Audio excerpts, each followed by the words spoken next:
Norwegian bomber Anders Breivik is complaining about the conditions that he's experiencing in his prison in Norway. Now, if you know anything about the prison system in Norway, they're actually extremely liberal. Other than getting rid of some of the liberties that these prisoners get, they basically live a normal everyday life with certain perks like televisions in their sets and exercise time and long walks they get to take. But Breivik is not happy with it. He feels like he's living in a state of torture. In fact, he says that he is going to enter a hunger strike if things don't change. He says the hunger strike won't end until the Minister of Justice, Undineson, and the head of the KDI, the Norwegian Correctional Service, stop treating me worse than an animal. So he does specify what his demands are, so let me list that for you guys right now. He says that he wants better conditions for his walks. He has daily walks. He also wants to upgrade his PS2 or PlayStation 2 to a PlayStation 3. What's interesting about this is that indicates that that animals get PlayStation 2. I didn't know that animals got to play with consoles like that. Also, he wants access to his choice of adult games. He's not really happy with the selection or the variety of games he has now, and he wants a wider selection of activities and double the weekly allowance. Currently, he's getting about $50 a week.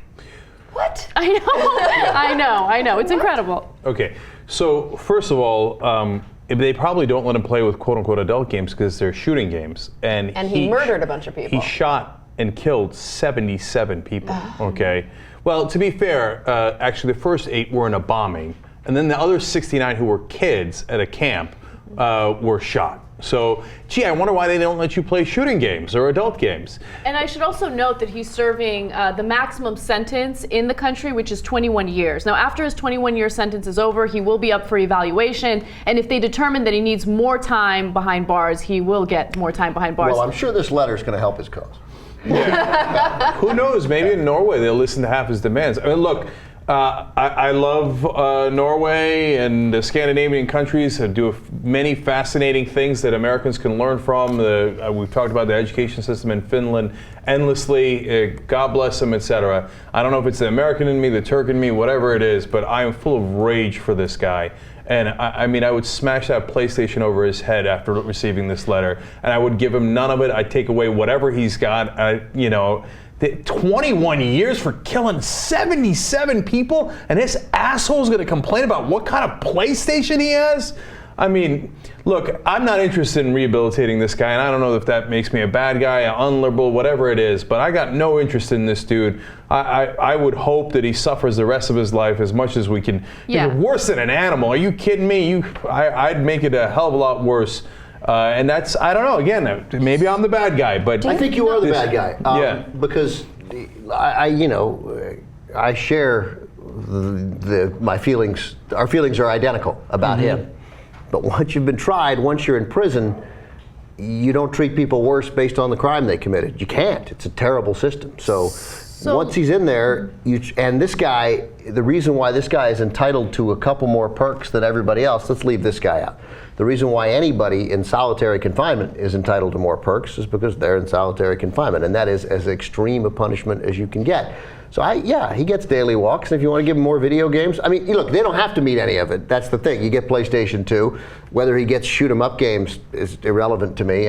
That's the question I have is do you think the prison administrators are actually going to listen to his demands? I mean, a hunger strike is a pretty drastic thing to do. I mean, I'd be interested to see how long he could honestly keep it up, but when we see it all the time in Gitmo, but these people are looking for basic human dignities, and so of course they go on these hunger strikes to try Genesis right now at Gitmo. Exactly. They go old school. They play trying in television. to raise awareness across the world of the atrocities that are being committed against them. You've got this guy who goes on a hunger strike. It's an unfortunate position that he's putting these administrators in, because it's almost like he's forcing them to listen to him. And I think that this obviously, makes us compare our justice system to the justice system in Norway. And, we have a very punitive model where it's mostly about punishment.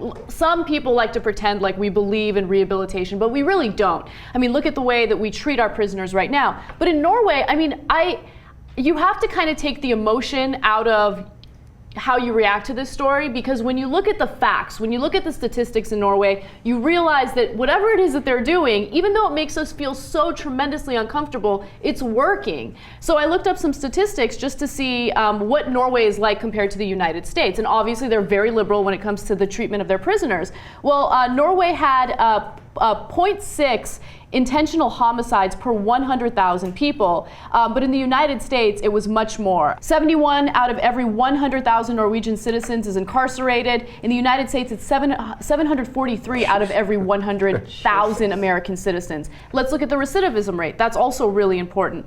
In Norway it's about 20%. In the United States it's 67% of offenders are re-arrested and 52% are reincarcerated. So obviously we're not doing this right at all. Well, and you also have to think about the types of crimes that people are actually going to prison for in Norway. They're not nonviolent, petty drug offenses, and that's the majority of people who are filling up our prisons in America. Yeah, I dismiss the first two of those stats. Yeah, we put a lot of people in jail. It's because we're idiots and we lock up people for drug offenses. So I don't think that makes Norway's system any better. And if you want to convince me that American system sucks, I'm right there with you, okay? We imprison far too many people. We're vicious. Our solitary confinement, we're not arguing about PlayStations. I mean, we put you in a hole and we don't let you get out of that hole for an ungodly amount of time, an inhumane amount of time, okay? So we're extreme in the opposite direction. But, the only thing that convinces me a little bit is the recidivism rate. Obviously, if those things are, even half true, we're not even bothering to rehabilitate people, and obviously Norway's actually doing a pretty good job of rehabilitating people. I'm open to those facts, but I can't take the emotions out of this case because I think that punishment is partly to rehabilitate and partly for vengeance. And I have no problem with that. If one of the people he blew up or one of the kids he shot was mine, I would want vengeance. I know, yes, so would I.